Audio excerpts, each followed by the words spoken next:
I'm here with Dr. William Trowbridge today, and thank you for coming to meet with me and answer some of my questions. First question I would like to ask you today is, what is the most difficult project you ever worked on?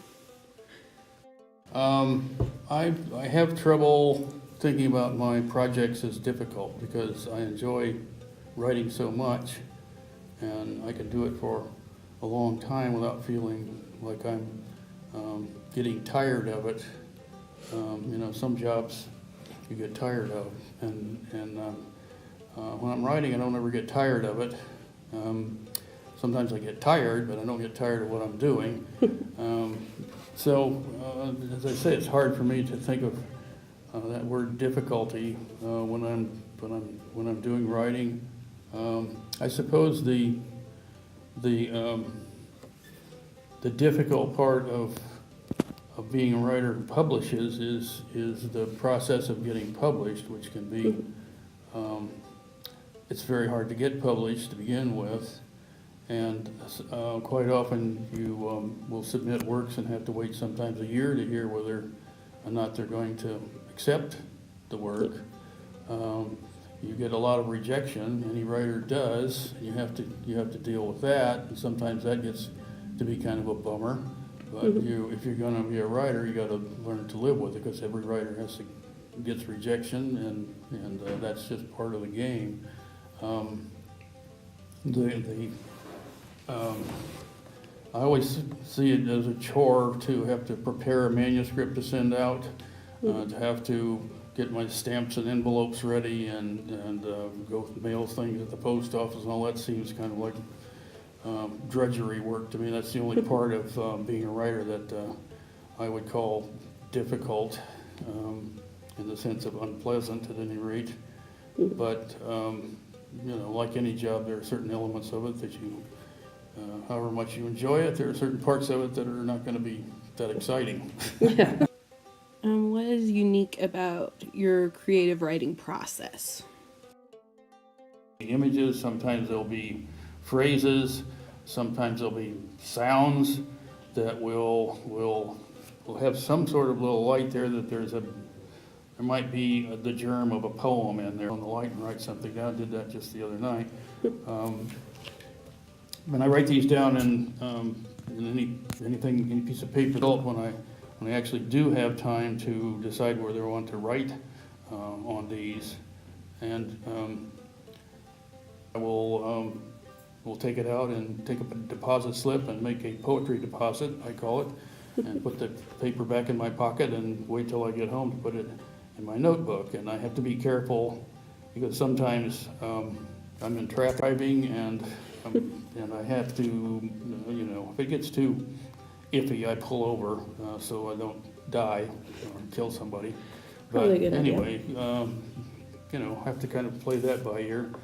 So then when I get like half an hour or something, which can't really get started very much that way, I will go over this list, and some of them I find have lost their energy. They don't seem as interesting to me as I thought they were when I first thought of them, and those go a little electric sense to me that there might be a poem there. And so I will pick one of those and start working on a poem with that and see whether it works. Sometimes I will find that it's not going. Talking about this to students the other day, when you get a poem that doesn't seem to be working, it's probably not a good idea to throw it out. It's best probably, which what I do, to put it in the drawer and come back to it maybe in a month or 6, when you're not sort of grinding away at it. And lo and behold, sometimes you'll surprise yourself that suddenly you figure out how the poem's going to work. The poem is, and it'll usually be something slightly different than what you thought you were writing about. There's that sort of, you surprise yourself that, well, this could be a poem. I go through a kind of series of thoughts. I'll try to make this a poem. It looks like it might be a poem. It looks very much like it might be a poem. Yeah, I think it's a poem. That are going to make the poem better. I make those changes, or start messing with it at any rate to make it work a little better. Sometimes He will spot something I thought was working great, but something that probably nobody else is going to get. We'll then send it to a friend, a poet friend in California. He and I exchange poems. We workshop each other's poems. He writes a new poem, he sends it to me for commentary. I write a new poem, I send it to him, so we're helping each other. And I think both of us benefit from that process. Things that go into making a poem a good poem, and I can do that for all day and still find it kind of interesting and enjoyable to do.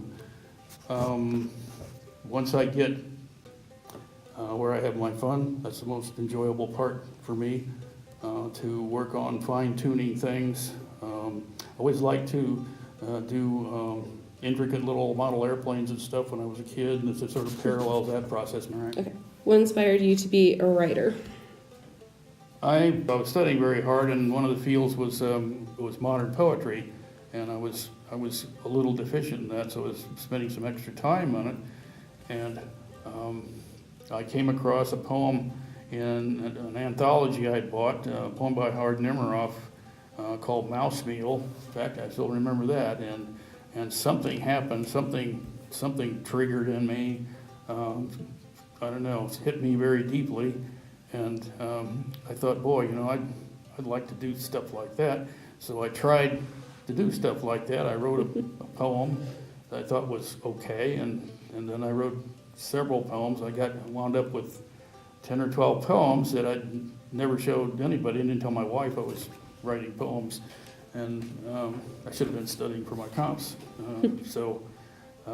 I finally got the nerve to shyly take them into one of my professors to see if there was anything to them, and he was very impressed, it seemed, and suggested I submit them to the Academy of American Poets Prize Contest at Vanderbilt.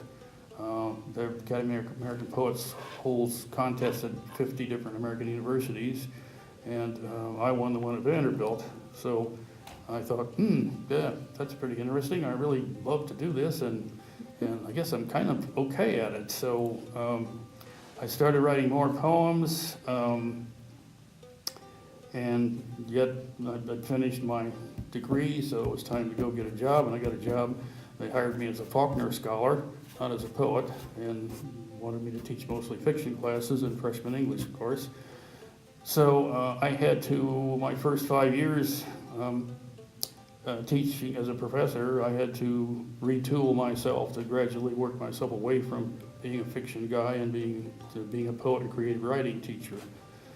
So that's the way things went. But what inspired me to write was, I guess that one, I tried a little, I remember one time I was like a sophomore in college and came home very drunk one night and suddenly was seized with the idea that I had a poem in mind that was going to be possibly the greatest poem that ever been written, and wrote it down energetically, and went and passed out in my bed and woke up in the morning all excited to see this gem that I created, and then I saw it with all its ugly warts and horror, and that sort of kept me away from writing for a while.